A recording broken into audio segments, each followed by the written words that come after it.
So we have three more panelists joining online, all of them joining online, yes. The first person is Aliza Napartivaumnuay. She's the co-founder of Social Giver based in Thailand. It's an award-winning social enterprise, an innovative solution that helps consumers, businesses, and social projects to come together, work together to create a positive social impact. It has won several awards such as Thailand Social Enterprise Award, the Venture Thailand. She's also revolutionizing fundraising by tapping into consumer spending power with the vision of turning the world's spare capacity into social progress. Oh yes, I do see all three of them there. We also have Taizir Ajala, who's an independent director with FCT Microfinance Bank in Nigeria. Ma'am, you will be doing brief introductions of all three of them. Okay, so let me not waste any more time. I give it away to Aparajita Sharma, Assistant Professor at Council for Social Development.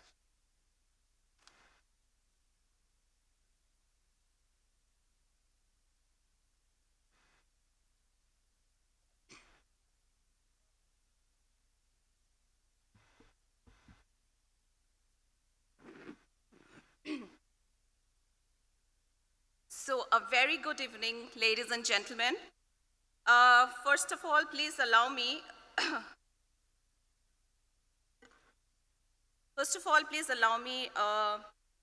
to take the opportunity to thank all the organizers, and especially Dr.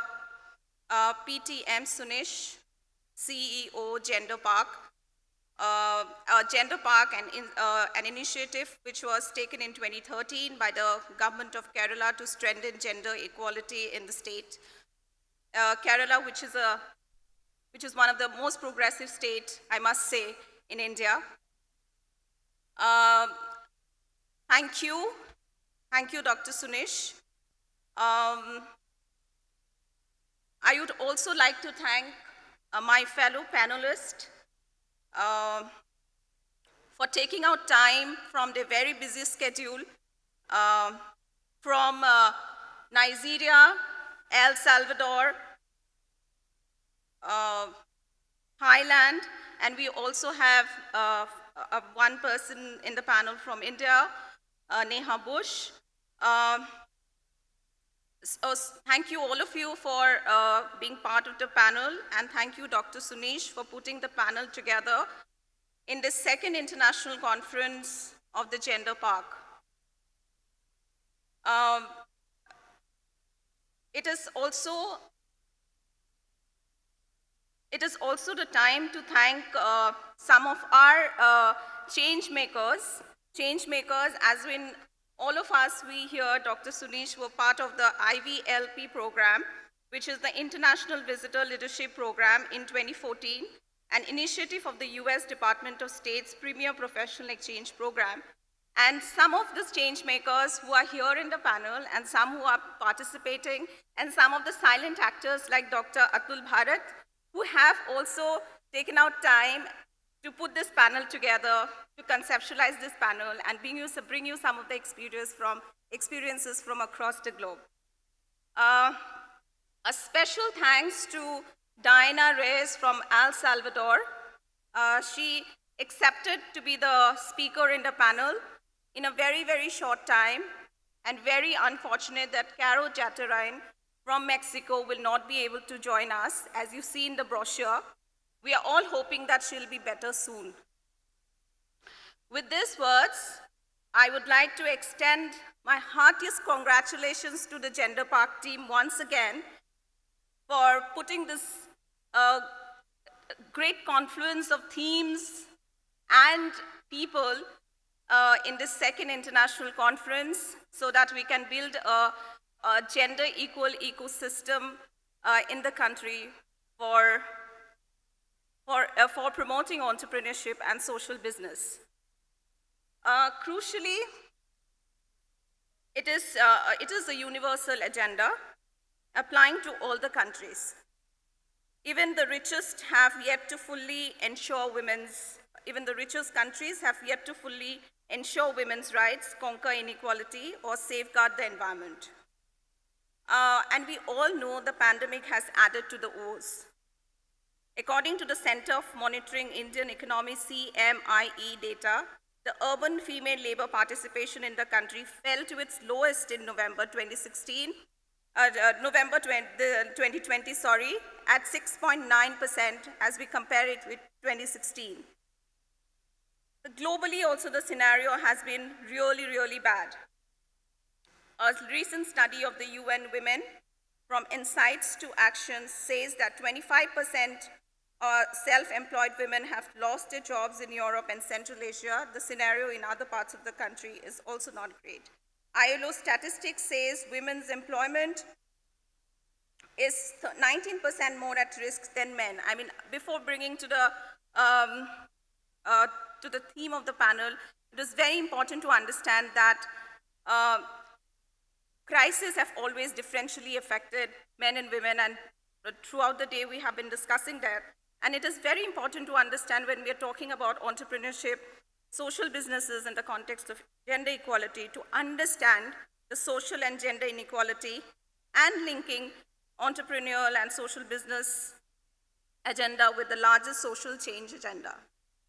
The conference, Gender in Sustainable Entrepreneurship and Social Business, the mediating role of empowerment, has been planned in a very, very timely manner.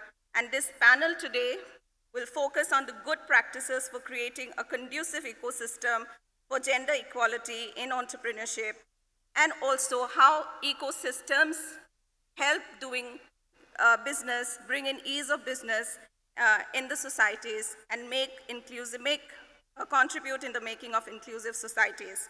The knowledge on how gender equality in sustainable entrepreneurship and social business is critical for also sustainable development goals is very critical to understand, particularly SDG 5. And if you really look at SDG 5 gender equality, we cannot look at it as a standalone. And like the discussion in the morning, from the morning, has been to link it with definitely quality education, SDG 4, a decent work and economic environment, SDG 8, and 9.3 SDG, which talks about access to financial services. And this brings us to the next step, which talks about ecosystem. And ecosystem consists of the interlinkages, and how do we build that so that we can ensure gender equal environment for promoting entrepreneurship, social businesses, and businesses per se. The Gender Park initiative of the government of Kerala, I must say, is an exemplar in this direction. And this panel will also have brought in fact, entrepreneurs, and let me also emphasize women entrepreneurs from Thailand, Nigeria, El Salvador, and India, and they will share their journey as a woman social entrepreneur, as a woman entrepreneur, and their ventures or their work, which has led to understanding the importance of ecosystem in the society, and which will also contribute in building or making the ecosystem more gender equal. So without much delay, I would like to say that each of the speakers will get 15 minutes for their presentation. And first, I would like to invite, so I'm told, the first speaker today will be Taizir Ajala from Nigeria. Taizir Ajala, to give an introduction, it'll not be justice actually to give a brief introduction for the kind of work that she has been doing, but I will try to put it in brief. Taizir Ajala is a serial entrepreneur, certified sustainable practitioner, highly skilled in sustainability strategies, GRI, G4 reporting, human resource management, need assessment, investment, and risk management, strategic planning, and business process diagnostics. She is recognized for dynamic HR interventions as well as strategy design and implementation over a decade. Taizir is currently the chief executive of Circulate E. She is the alumnus of the prestigious IVLP in the United States of America. She represented Nigeria as part of the Global Changemakers Group, the Thais Business School in the Netherlands, Lagos Business School, and INSEAD. Commendable, Taizir. She has been engaged as a lead consultant to international investors in various sectors from South Africa, France, UAE, Ghana, and others. She's deeply passionate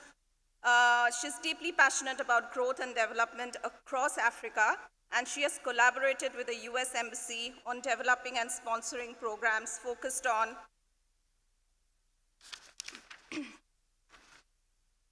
utilization of women and youth potentials.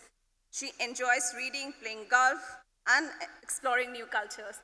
Welcome, Taizir, and I would like you to please begin with your presentation. Taizir Ajala. Thank you, Apa. Thank you so much. I would like to thank the organizers of this event for the privilege to be called to speak at such an important event. I will try to make my contributions very short and sweet so that we can accommodate the exceptional contributions of my amazing panelists. So I'll quickly go through Dr. Appa's introduction. I'll talk about my journey as an entrepreneur. I will talk about my journey and uniqueness as a woman in the business space. And finally, I'll talk about ecosystems and how conducive and important they are to various economies. So my journey as an entrepreneur, quite bumpy, impactful, deeply satisfying. It has been very fulfilling, very insightful. Even when we go to various countries to learn, we're constantly learning. We're learning, we're relearning, we're unlearning. Right now, as a person personally and as a business owner, we're asking ourselves, what is the most strategic thing that we can do in the world today? What can my business offer that will give the greatest impact? How do we contribute effectively to the crisis that we find ourselves in the world today?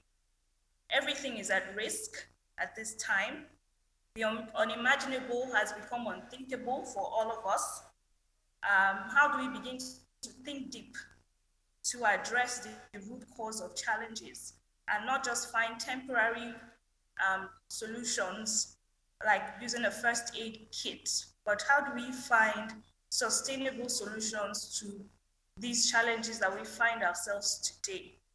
And it's quite exciting as an entrepreneur. It's quite exciting as an entrepreneur, but it's also very nerve-wracking because you feel a certain sense of responsibility and accountability to try to solve some of these challenges that we have.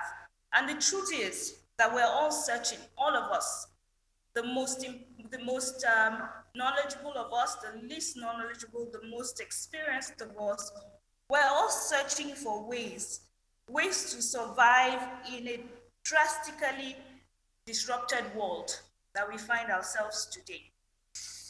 Now, as women, by design, we're problem solvers. We are deep thinkers. That's the way we've been created as women. And perhaps now is the time that we sort of know why women are on the planet today. Our faith as women, or the fate of the world our fate is literally in our hands. Our responses, actions, inactions, whatever we do today in terms of business, personally, within our sphere of influence, will really and truly decide our destiny. So as women with God-given potential, these are probing questions that we should ask ourselves. How do we contribute to help heal the crisis of the world today? What can I do? What can my business do? What do I feel called to contribute? What can my capacities, capabilities, my knowledge and connections do? It's truly a beautiful and scary question, but it's deeply fulfilling to know that as entrepreneurs, there's a certain level of responsibility that lies on your shoulders. that you can help heal the world's pain with our uniqueness as women.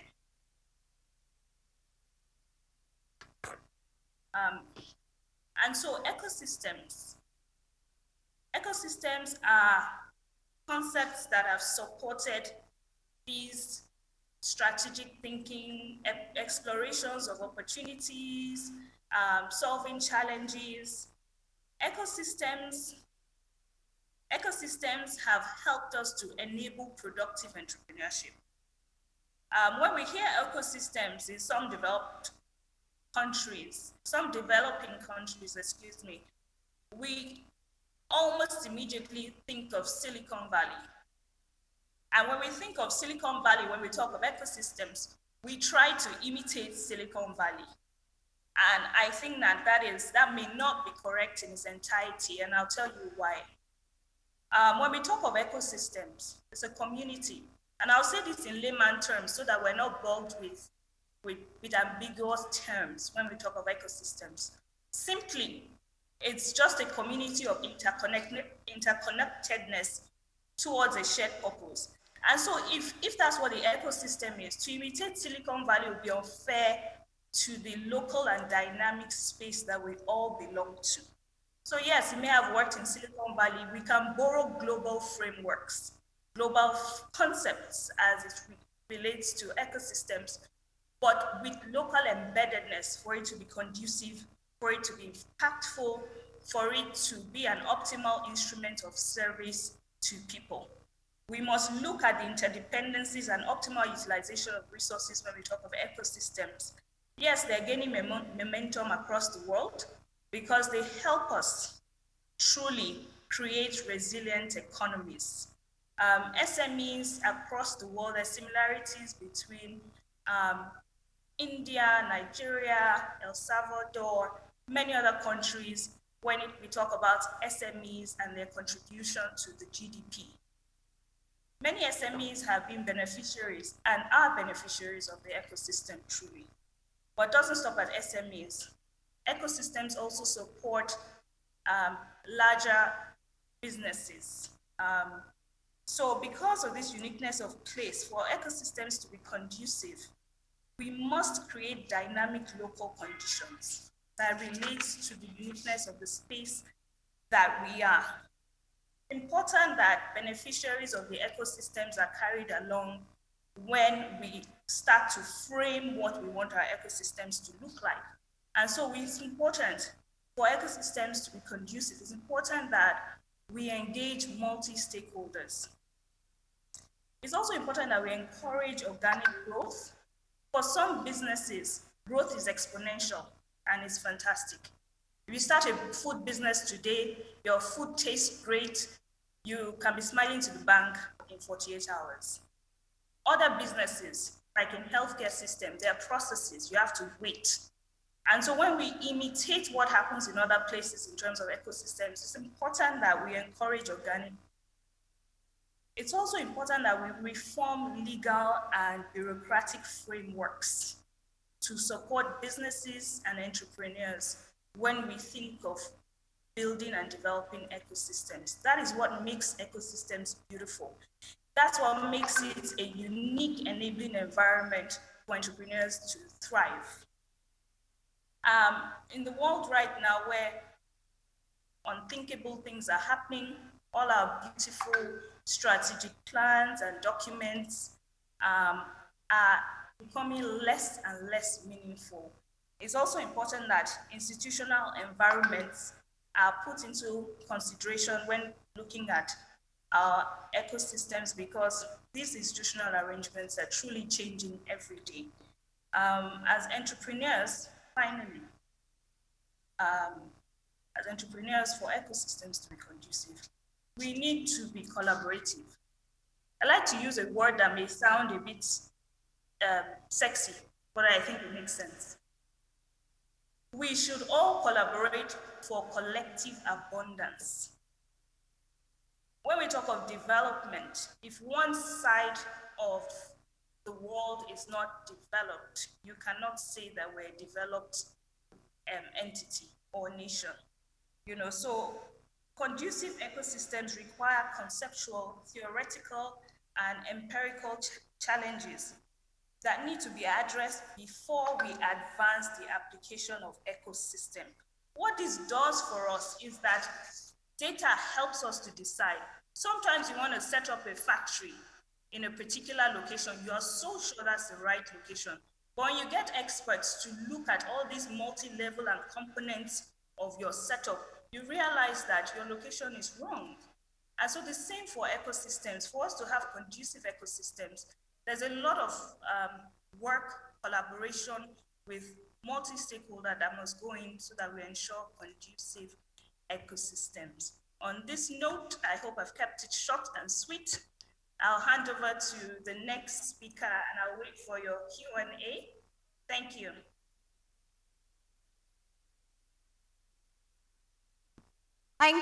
Thank you so much.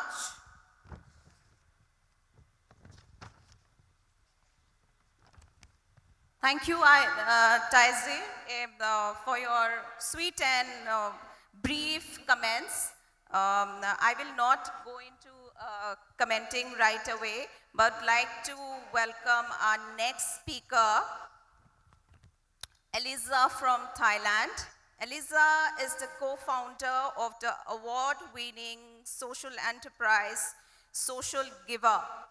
Social Giver, an innovative solution that helps consumer business and social projects to work together to create positive social impact. Social Giver has been awarded such as the Thailand Social Enterprise Award, the Venture Thailand, and the Global Social Venture Competition for Southeast Asia, among others. She is revolutionizing fundraising by tapping into consumer spending power with the vision of turning the world's spare capacity into social progress. Welcome, Aliza, once again, and over to you. Hi, good morning or good evening, everyone. Thank you so much for having me here. I think one of the most special things about participating in this session is really about connecting with friends that were just meeting when I was just starting up my social enterprise. I think what makes it special was looking back at myself back in 2014 and having the opportunity to come and talk about what I do now. I feel that the evolution of myself being a social entrepreneur has somewhat changed. My vision of what a social entrepreneur was before starting and where I am now has this like ebb and flow to my experience. I want to keep my story as simple so that it's very relevant for many of you. Is that one of the hardest things they say is just get started. At that time, I would have to say that as a woman entrepreneur, it was a mix of both excitement and feeling absolutely nauseated with the expectation of how well we have to do. At that time, social entrepreneurship has still been relatively new for Thailand. Since then, I know a lot of people within the country have been pushing forward for social entrepreneurship to be recognized as a legal entity in our country. And so, having that journey, almost having to pioneer and at the same time talk to brands that are very for-profit driven, you know exactly what you have to potentially go through. And a lot of the time, it's really about, how we actually should stop setting conditions for ourselves. Sometimes when a woman wants to do something like very new or something that they have not done before, we always tend to be very cautious about the prerequisites of getting a job done, when many times I feel that we become our own barriers to our own growth. So I feel that, being able to learn fast and at the same time being very open to criticism has been a great gateway for me to grow and develop and also build a lot of trust within the network. So, starting off as a social entrepreneur and then evolving to see that, being able to build a technology company that can produce social impactful results, that is what I'm looking for, because I believe that with the technology and with public engagement, that is where sustainability and scalability of impact lies. I truly respect a lot of the different social projects that we work with, purely because I feel that they have to be immersed in the problems of society, of the environmental issues that they are currently solving.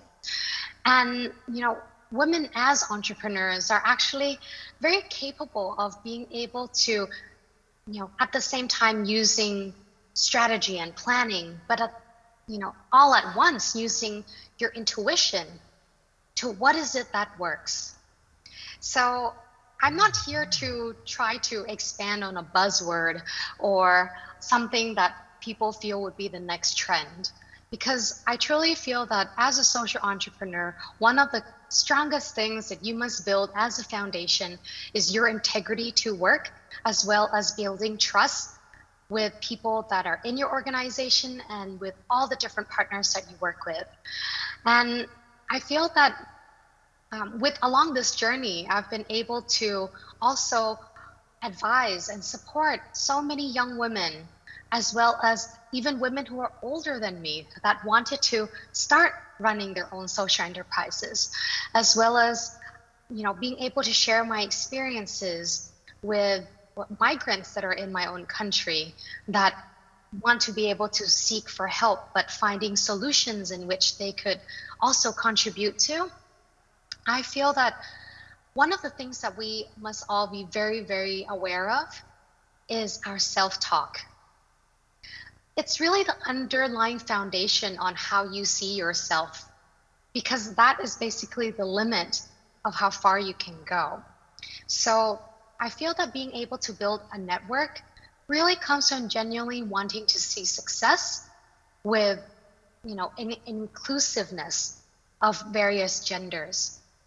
And I say this because what we tend to forget in this day and age is that we're all, losing our sense of humanness. And being able to build that type of relationship is still very relevant and important, even more so than before, especially I feel that from the impacts of COVID-19 around the world. And so in my experience, to be able to have a strong supportive network of women to be able to support is wonderful.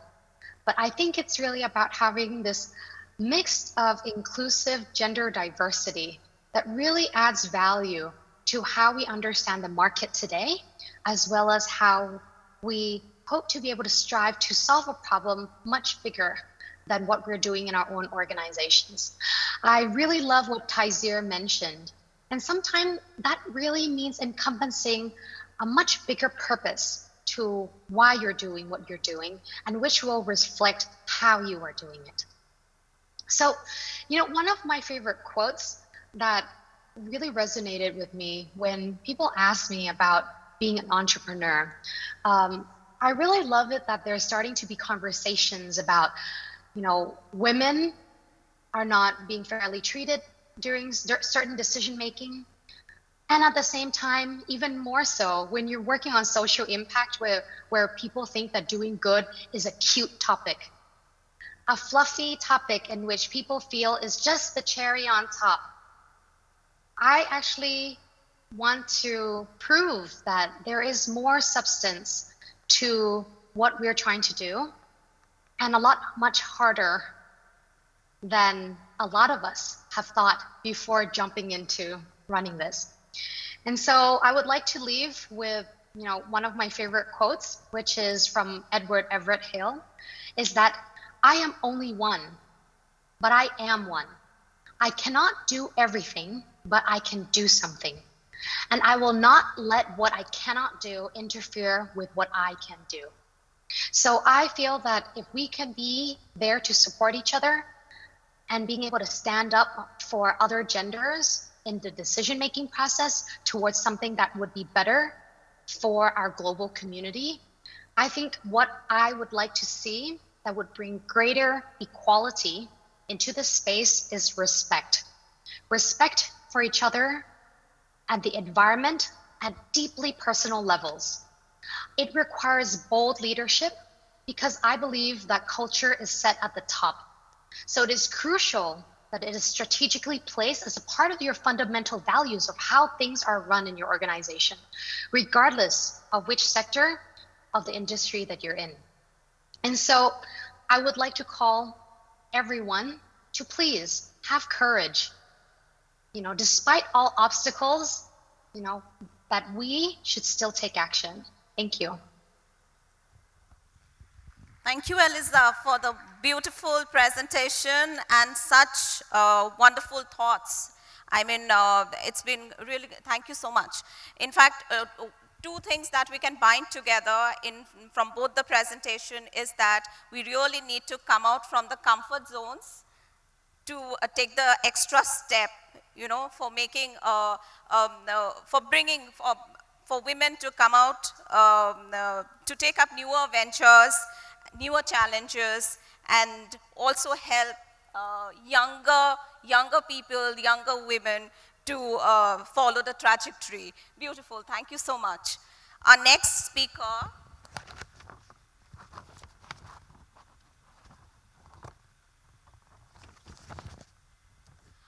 Neha Buch, Director, Prava.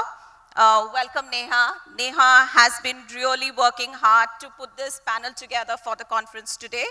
Neha is the Director of Prava, an ex-CEO of Prava, a leading Delhi-based NGO that works on adolescent and youth development and youth-centric development with and among Indian youth.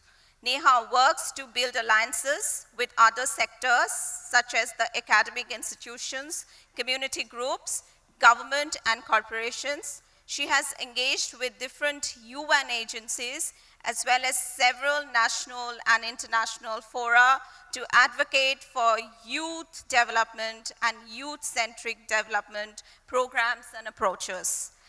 Neha brings with her expertise of designing and facilitating cutting-edge interventions across diverse stakeholders and across multiple focus areas, including adolescent and youth development.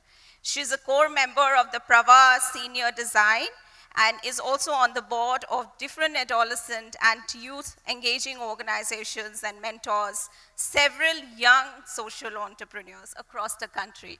Welcome, Neha. Request you to present. Thank you. Thank you so much, Appa, and thank you so much to everybody who's here. A special thanks to Sunish and the entire Gender Park team and the IGCE group and the government of Kerala for just organizing such a wonderful space for actually an ecosystem to be created. So very, very apt place where this panel is also situated, because it's a beautiful opportunity to meet people from across different sectors and creating that space to be able to have conversations, which I think are the building blocks of creating any ecosystem.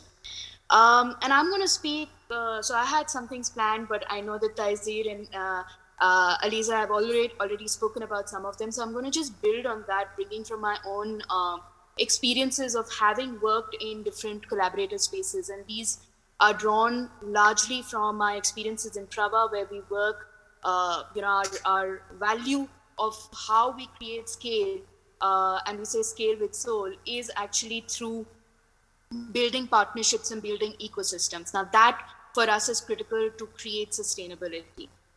When we work nationally, we don't go out to work independently. We actually partner with local grassroots organizations and work with them, which is where there's always a beautiful exchange of capacities. There's magic which comes in because there's local knowledge, there's strengths there, and then there is our strength, and we build those together. And this is work both in the space of gender, where we work with, there are 7 organizations who have come together and have for the past 5 years been running this program called My Life Mere Fair Slay. which means My Life, My Decisions, which is to push back the age of marriage. It's working on early and child marriage across 11 locations in the country. This is a coalition of 7 organizations. Change Rooms, our young early stage social entrepreneurs program, which again works on developing capacities of the young social entrepreneurs and to build communities such that they are able to influence and build local, national, and international ecosystems. Other than that, we went on, and my experience comes from working with Community, the Youth Collective, which was incubated by Prava in partnership with the Ratan Tata Trust, which is a coalition of 100 adolescent and youth engaging organizations from across India. And the Youth Collective, which is Community, the Youth Collective, has gone on to incubate a coalition called Varta League Coalition, which is actually a coalition of 170 plus cross-sectoral organizations and individuals who are working towards taking youth-centric development and placing it into the center rather than rather than let it remain on the margins, which is where we believe it is currently. Now, why did I say all of this, right?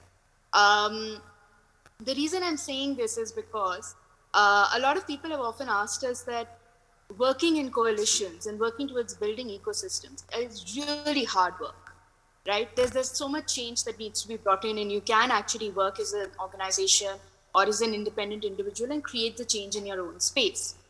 But our experience, like Taizir has said, is that it is more sustainable, more long-lasting, much better quality, right? Much better quality, because clearly the ideas and the experiences that come in, the diversity that comes into that and creating that is just absolutely magical.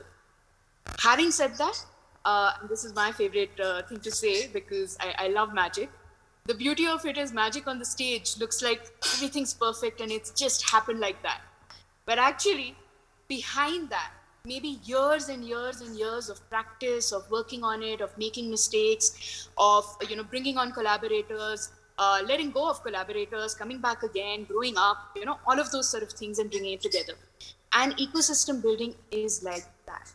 We know that they are complex, they're difficult. They are difficult also because it's not just about individuals that are involved, it is also about the systems and the organizations and the institutions that are involved. So they bring their own universe and dynamics with it, and it's ever changing. So at no point can we say, the ecosystem is built, no more work needs to be done.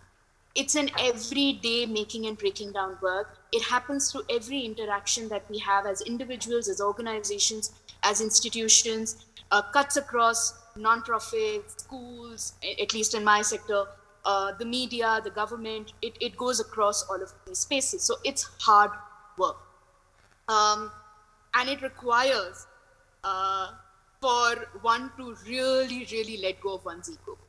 You cannot do it with an ego of, oh my God, that person said that to me, or, oh, we tried that last time and it didn't work and I'm not going to go back. Because the reality is, the ecosystem exists. It will have an impact whether you engage with it or not. So if we are not engaging with it, it is still having an impact. It's possibly creating barriers. It's possibly going in a direction we don't want it to go. But it is going to make a difference. If we start engaging with it proactively, then perhaps the chances are that we'll be able to influence it to move in the direction that we really do want. So the first thing that comes in is we have to take ownership. We have to let go of our ego. We have to be willing to make it work. The second thing, and I think both Aliza and Taizir both talked about this, there needs to be a vision. There needs to be an alignment in purpose, which requires conversations. And it requires, as is often the case, an ability to build relationships with people that we don't necessarily agree with, right? Who are not necessarily like us, or institutions who don't feel like they're naturally aligned, right? And therefore it requires, because we often go into spaces with an agenda of, let me influence their agenda. Can we get them to align with us? But the reality is alignment is a two-way process. So we cannot influence without being willing to be influenced ourselves. It just doesn't work. So there's a give and take, and both need to happen together. And yes, having our non-negotiables in place in terms of what is it that you're not willing to let go of. And having conversations which go beyond just, can we agree to this process or not, but actually going underneath that to the values, starting to build common ground. From what are the alignments in the values, how do we understand them, building those conversations, and remembering that these relationships are again both institutional but also individual.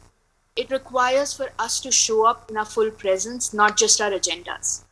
So being able to bring that together, I have found, has been extremely critical.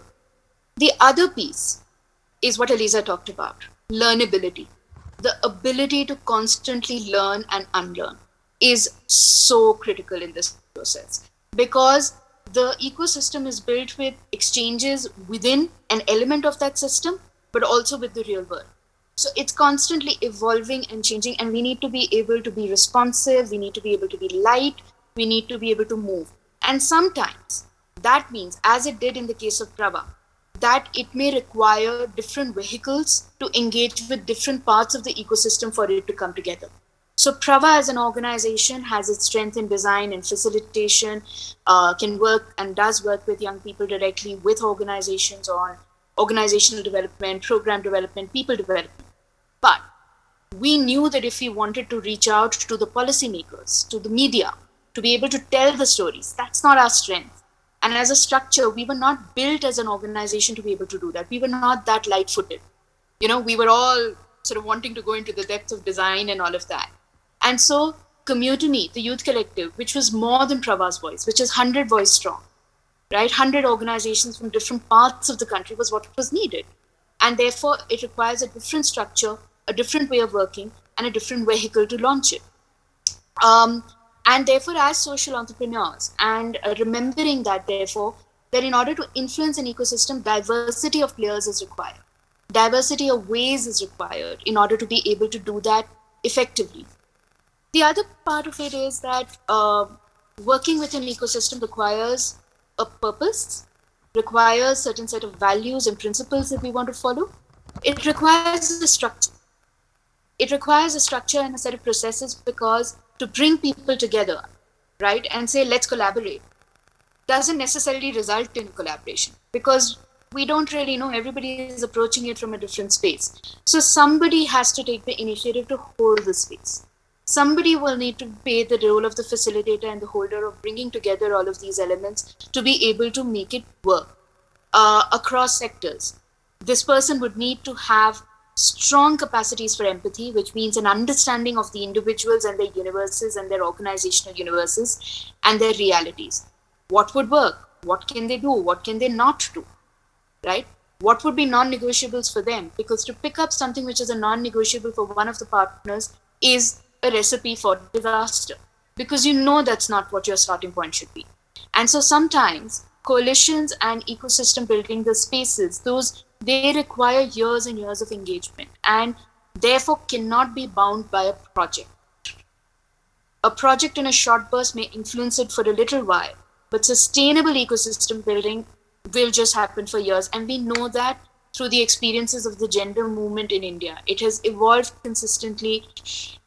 So many different people at so many different levels, so many institutions at so many different levels are working constantly day in and day out to make this happen.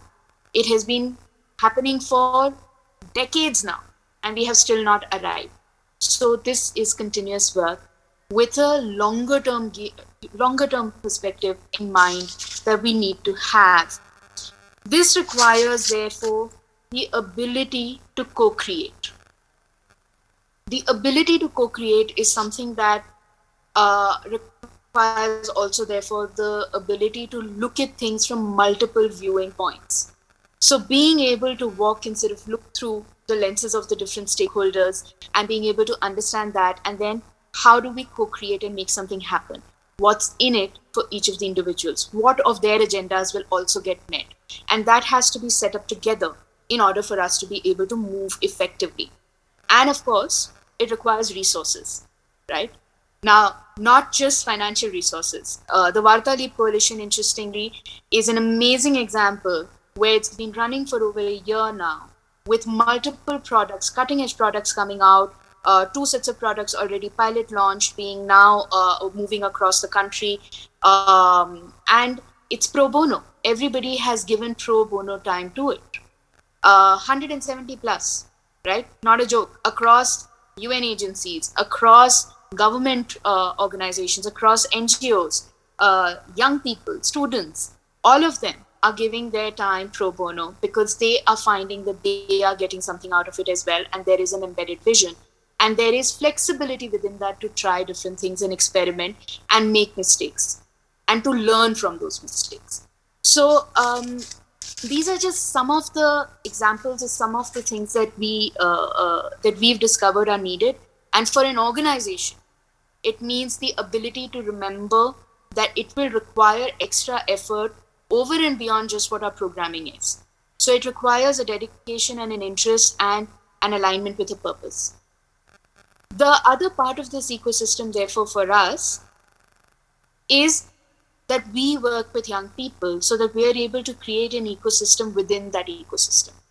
We know that these young people, if we work on, and like Aliza said, there are a set of values, the leaders that we are working with, young people that we know will go on to take on decision-making spaces or run different places across communities, nationally, internationally, locally, village level, are people then who have these capacities to be able to interpret the world, take value-based answers, carry the values of equity, of gender justice, the values that we talk about in our constitution, in our preamble, and are able to then act with courage on those, while including other people, while reaching out and taking people along, and recognizing, therefore, that what appears to be conflicts are actually opportunities to create that change, and recognizing that change of any kind will never be smooth.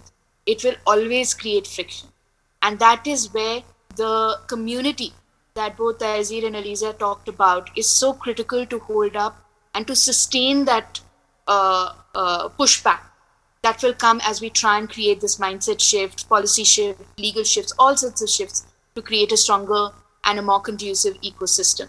And every individual who goes in will need to be acting on it. It can't just be one person's agenda or one organization's agenda, which is why all of our work is about building these capacities in young people to be able to go and create these enabling ecosystems in whichever communities and spaces that they are in, locally as well as moving up, and then interconnecting between them so that they are constantly learning, sharing, and growing alongside.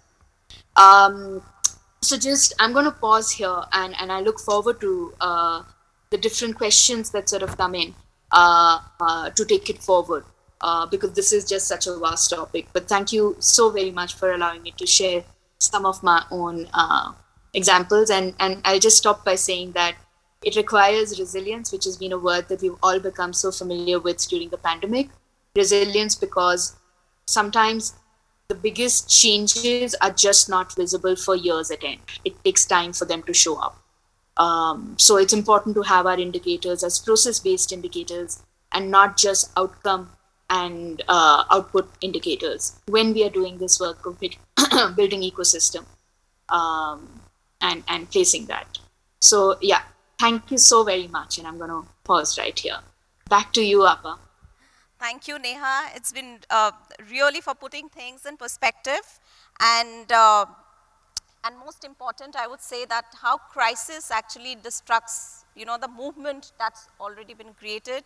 But then also you rightly said, as also pointed out by the other presenters, that ecosystem is not a stagnant, and when we keep aspiring for sustainability, it is not something that we reach there, but every day we'll have to work towards it, put in our efforts, build networks, bring in more experiences, tell and retell our stories. So the next story will be told from a very young social entrepreneur we have with us, Diana Reyes from El Salvador.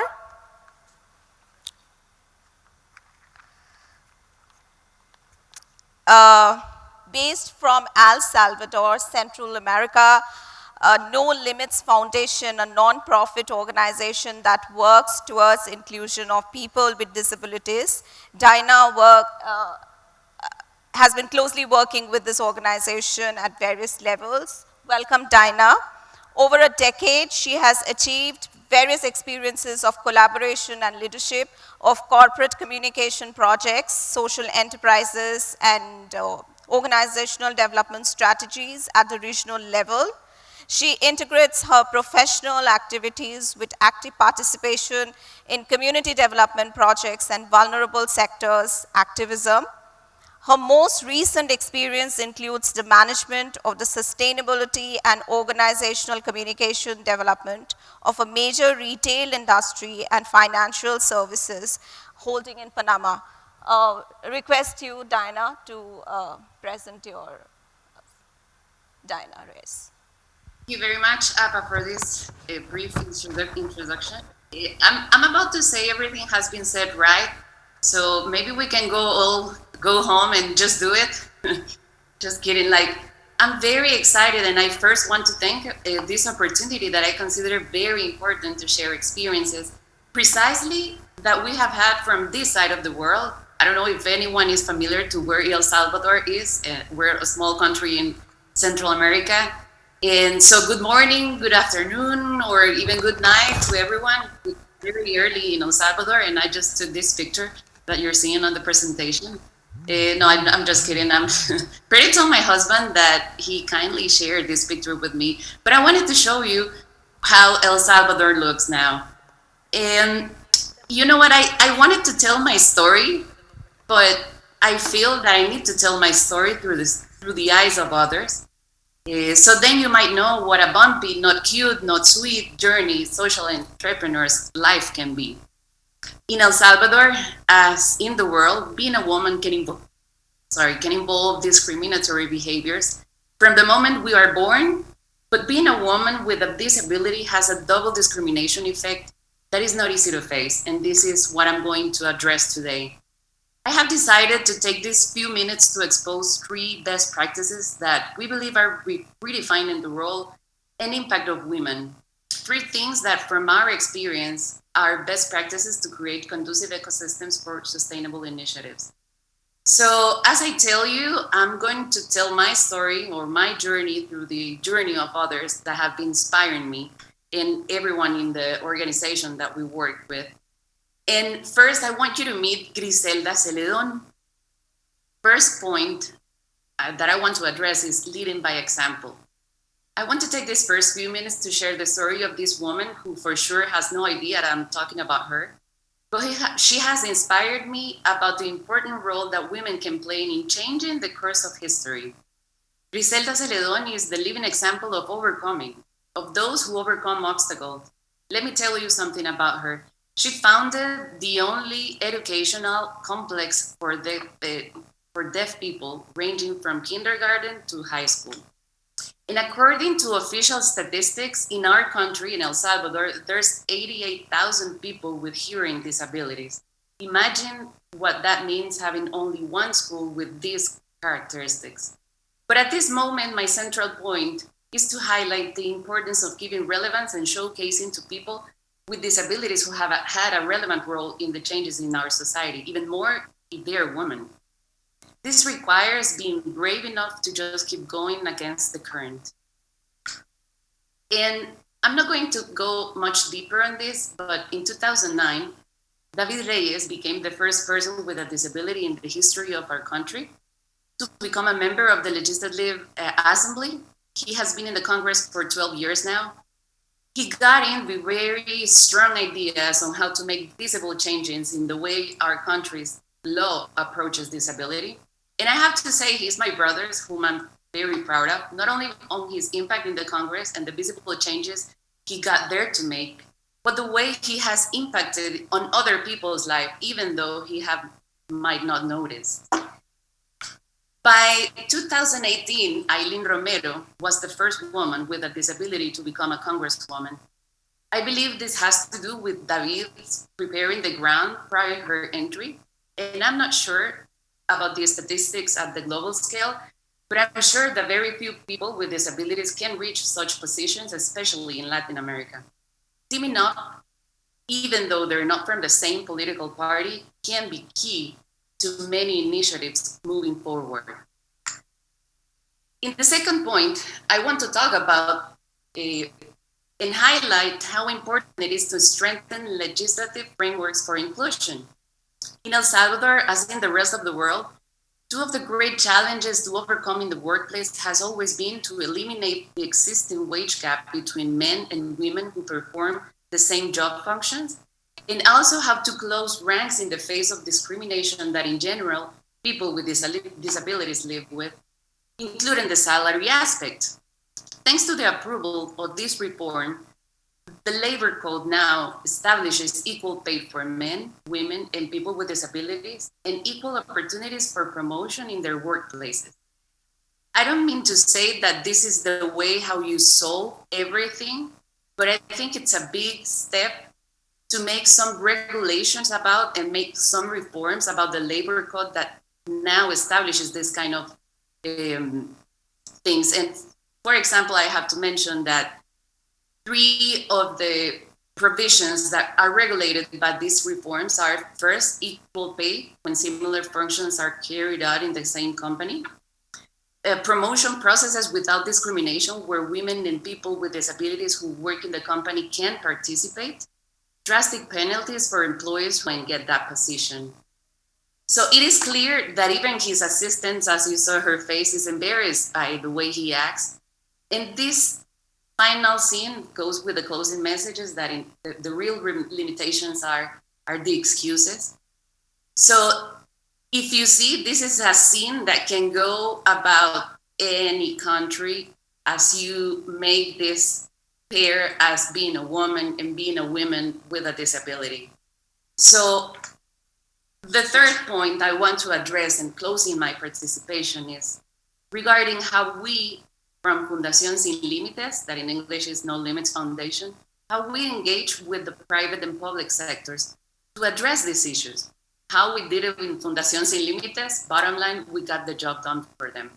Together with Fundemas, that is a business organization, people with disabilities and public institutions, we created this guide to employment inclusion for people with disabilities, and we included the practical manual for certification of people with disabilities. This is a very specific theme here in El Salvador. Companies don't really know how to enroll people with disabilities in the company. So as I said, we got the job done for them. Now companies don't need to go and think about how to do it. They have the capacity and the ability to get them and just put it in practice. In this guide, we presented from how to integrate people at the administrative level to how to integrate them with the rest of the colleagues with whom they are going to work with. We even created a phone guide with the point person itself, so companies have not to do a lot of work when inclusion knocks at their door. Collaboration, as Taizir mentioned, is key and a game changer, and this has been key for our organization as well.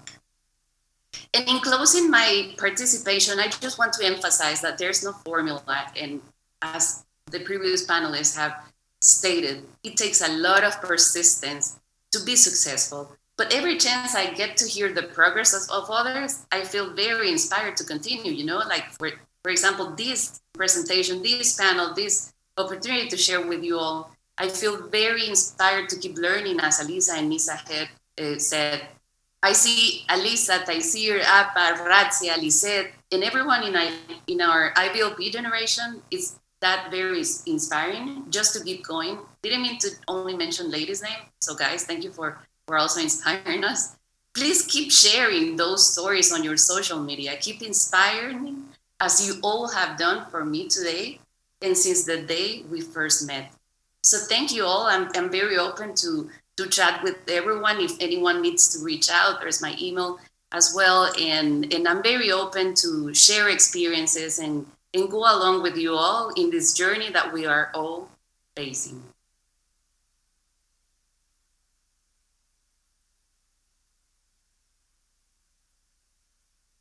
Hello. Thank you, Dinah. Thank you so much. And yeah, the key you have pointed out, it's leading by example, law enforcement, a legal framework, regulatory framework is very, very important. And the third, like pointed out by everyone, is the key again for building a sustainable ecosystem is engage, engage, and engage. So I will just take 2 minutes for my closing remarks, and then we open the house for discussion, question and answers. So one thing, thank you all of you. I mean, that's been really, really a learning and relearning process, and all of you have said that when, if we actually are talking about ecosystem, the underlying factor is that however talented and endowed one is, one cannot, not a single person, and of course not entrepreneurs, can make it alone. They need support both from internal and external sources, from the family members, institutions, and governments. Otherwise, it cannot take off. The ecosystem does talk about it, as Taizir Ajala pointed out very clearly, how it is very, very important for long-term businesses, for sustainability. Another important thing which has also been pointed out by Neha is working with different genders. And even Aliza, thank you so much for bringing that in. It is very, very important when we are talking about a gender-neutral ecosystem. How do we bring in the experiences of different genders and build on the differences and build on the diversity so that we keep growing, adding, subtracting, and help us build a collective without forgetting the contribution of the individual, of course. And thirdly, I would like to point out the most important aspect of it is when we are talking about ecosystem, it is all about collaborations, networking, and of course sharing our experiences, because the more we tell our stories, the more we share our learnings, it enriches the entire process. And I think since this conference is taking the forward for building a policy environment, it is a very important learning from the panel here today that it has to be a platform for diverse experiences across different societies, different social groups, and of course learnings the pandemic has given us. How it impacts different genders differently is something which is a key takeaway. And yes, for building an ecosystem, we really need to engage, collaborate, and grow, and relearn, and cross-learn. With these words, I would like to open the house, open for discussion. Any question and answers? I would really request if you can address it to the panelists with their names. That will be easier for them to also reply. If we have any questions in the... If there's any question, please raise your hand or raise yourself. So no, I was just thinking, hearing all the presentations, what struck me was, in fact, real social business, in the sense that, whether it's on the educational front or the disabilities or, the adolescents or child marriage stopping, all of them are, what we do want to understand as social. But the thing is, my question then is, the question which was asked in the earlier section, how is financing done for this? Because obviously you can't ask these people to give you even a token contribution. You can't. So how is the financing? So that means forever you go on depending on grants and donations and things like that. That seems to me a little worrying. Do we have to do things like that? Which is the way in which we can actually, manage to make some, to become self-reliant rather than depending all the time on grants. I mean, this is a question to everybody, because I thought all of you all had, given us very interesting examples of what is social really, but how to make it business. Like, that is the thing. Is my question clear? Yeah, so the question Mridulji asked was basically sharing that, we've talked a lot about social enterprise. We've given some examples of the different ways in which the social aspect of it, has been talked about. But therefore, when we look at financing of that, then typically these are financed through grants, through fundraising efforts, etc. And the members of the ecosystem may not be able to contribute financial resources there themselves because they cannot afford it as well. So how do we bring about a self-sustainability in that aspect? And she requested that we have all the panelists sort of engage with it because all of us spoke about it. So maybe somebody else can, Aliza wants to start off, go for it. I think it's definitely a problem that a lot of people face when they're starting a social enterprise. Yes, of course, you have to look back and start reflecting first. Is there a clear business model to what you're doing? So with a clear business model, then you start to understand the revenue model of how you will be generating revenue. And so I feel that a lot of the time people think that asking for grant or fundraising, they want to be more self-sufficient, but not all social issue or social enterprise or even social impact organization and nonprofit organizations would always have a business model. Sometimes a lot of the social issues that you're working on has no revenue generating model other than fundraising and asking for grant. And we shouldn't feel ashamed of it because, a lot of the work that we do might need that. With what the platform that I'm doing, of course I would want to be able to support a self-sustaining social enterprise, but not all organizations can be self-sustaining. Sometimes their key focus is to solve that specific problem, not to divert its attention to try to find revenue. So being a social enterprise is basically trying to run a charity and run a business at the same time. And sometimes it just doesn't work for some organizations. And sometimes it's just being very honest with yourself. What is it that would get the work done to solve the problem in which you are solving right now? So for me, as a social enterprise, I said that I want to dedicate myself to raise funds for other social organizations that might not have a revenue model. A lot of the time, nonprofit fall into the trap of wanting to produce little products, knick-knack souvenirs. And to be honest, if you don't have a team to do real product development, you're actually producing more waste, or actually products that people are buying just because they feel sorry or they feel sad and you sold a very sad story to somebody. The thing is, if you do not want to go to that route, maybe you can focus on more inspiring aspect to be able to pursue for grants and fundraising, which there is no shame to that at all. So on the other hand, if you are going to the revenue model, then you have to see what is it that you can continue to do from your core business that is not just an added up on top. And so it's not about just running a nonprofit organization. You can sometimes have different revenue generating activities, but is it something that you're doing on a daily basis? So I feel that, I'm more than happy to provide a more specific advice to your question, to understand more what is it that you do, so that if there is something that I can be of help, I'm more than happy to. But in terms of finding that revenue model, you have to see who is it that will be paying for it. Is it the person who cares about your issue, or is it somebody else who benefits from you actually solving a problem?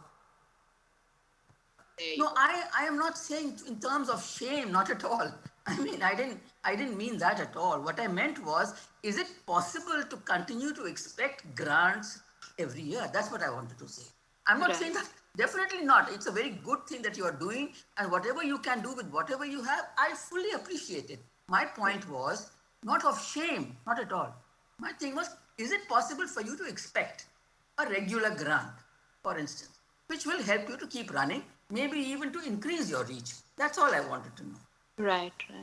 Thanks, Mridulji. Diana wanted, sorry, Appa, I can't see you, so. Yeah, actually it was not very clear because of the sound quality. I think, it's clear now. So do we have another question from the audience? Yes, if there's a question from the audience, yes, there's a Appa, I think Diana and I also wanted to just respond to Mridulji's question. Sure. Before we go to the... Yeah, please. Yes, yes. Neha, would you like to go first? Diana can go first. She's been Diana waiting to first. speak. Yeah. All right, thank you, thank you. Yeah, this is a very important issue that every organization faces. Particularly, we don't define as a social entrepreneur company, like a company itself. We call ourselves a foundation, so definitely we need grants. Definitely, we need to apply to many ways to get the money to get projects going. But you know what? I have seen, and if we have the time after the panel and everything, we can talk about this. As Aliza said, we have so many companies that have found, the swap or the key to change on that and get some services or delivering services as a foundation to companies.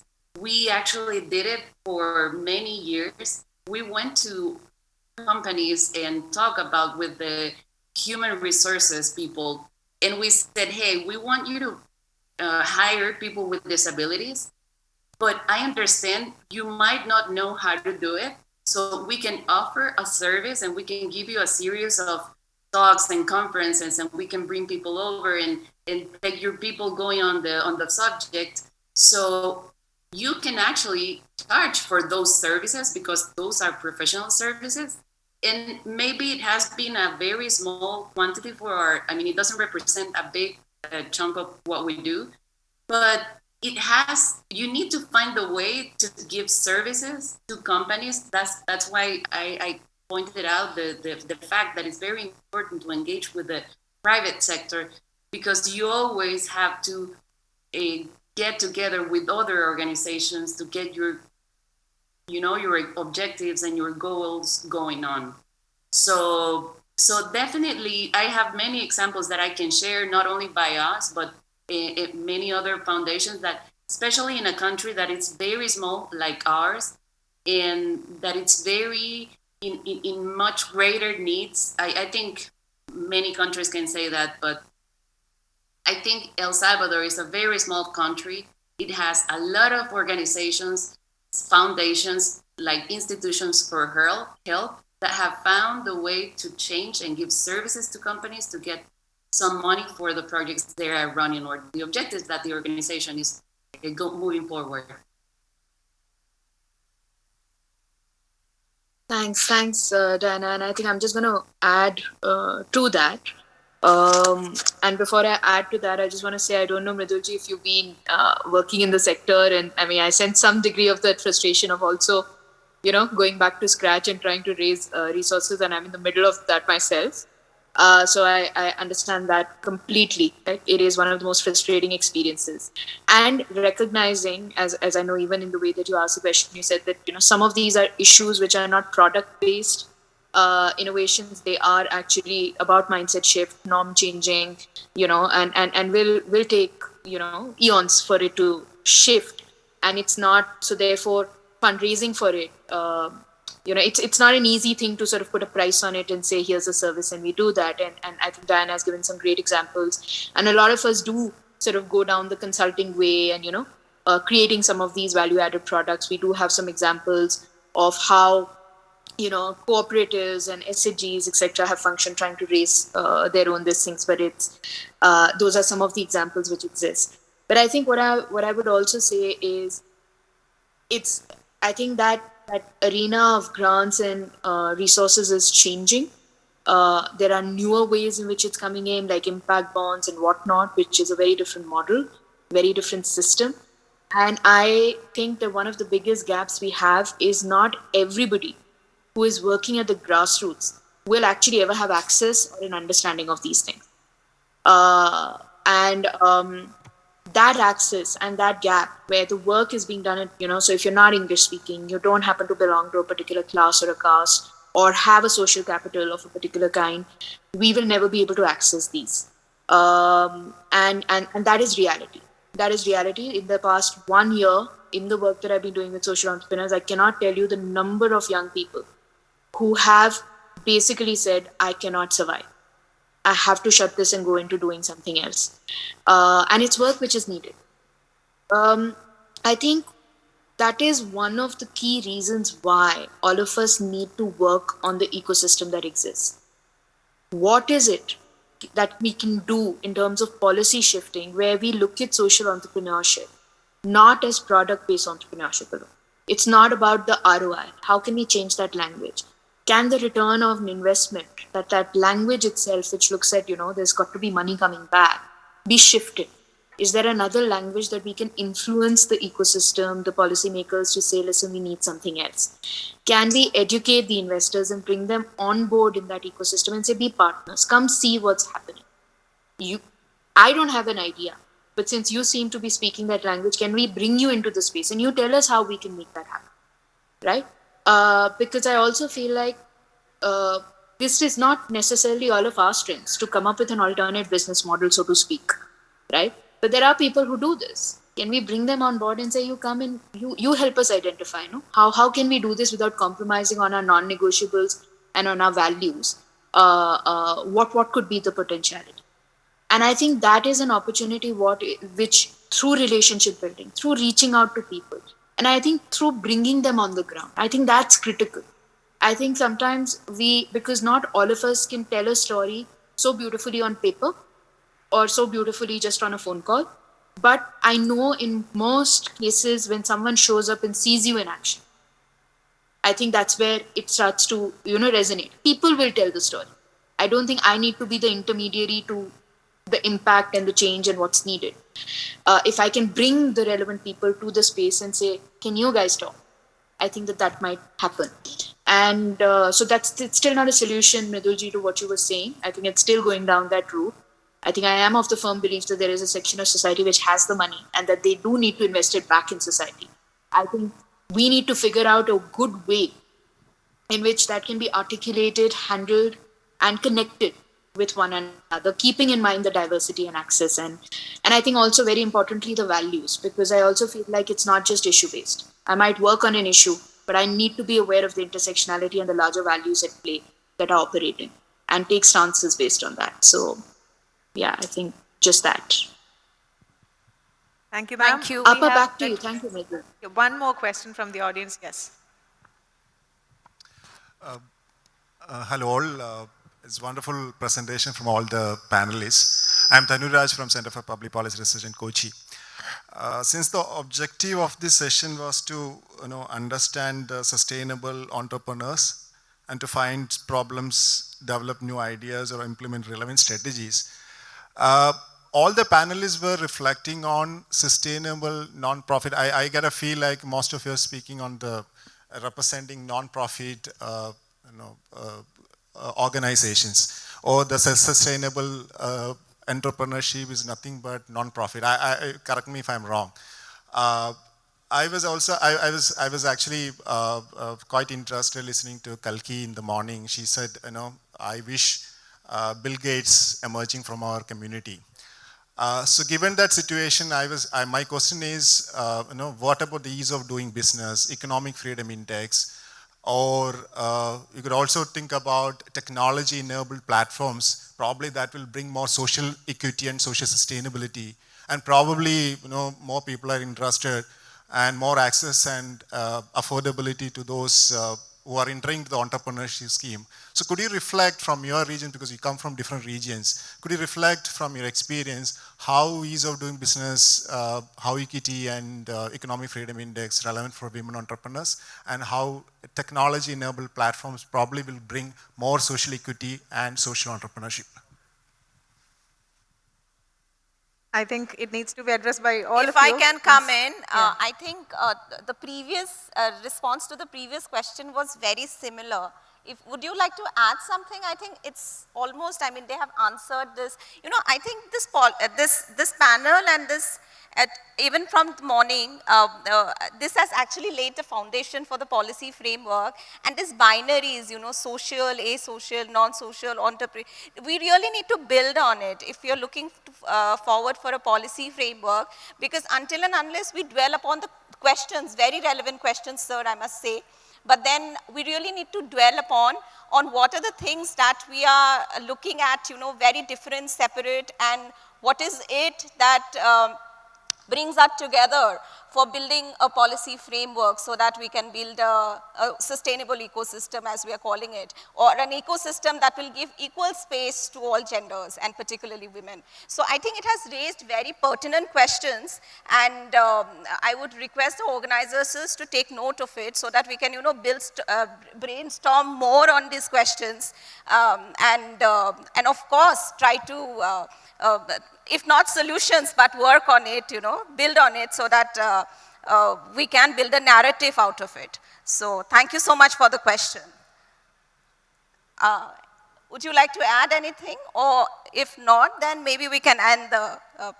Yes, we can, if there's anything to be added. If there's anything you want to add. Need to do that?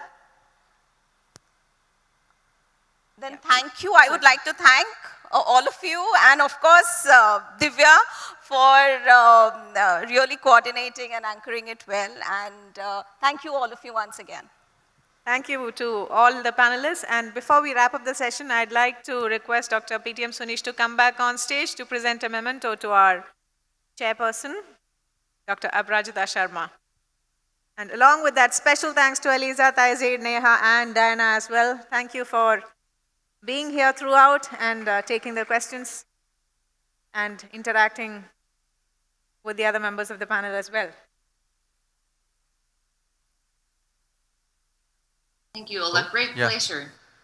This is indeed my pleasure to my friends, all of you on board, Taizir, Alice, and Neha, and Diana. Thank you all. It's very insightful and really good experiences from your side. And thank you, participants. It's my privilege to give the memento to my colleague. Thanks, Dr. Aparajita Sharma. Yes, please go ahead.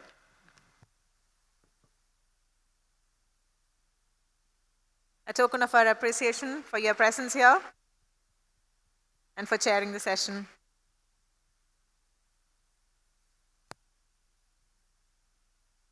Thank you, ma'am. Thank you, sir. And thank you, ladies, for joining us once again.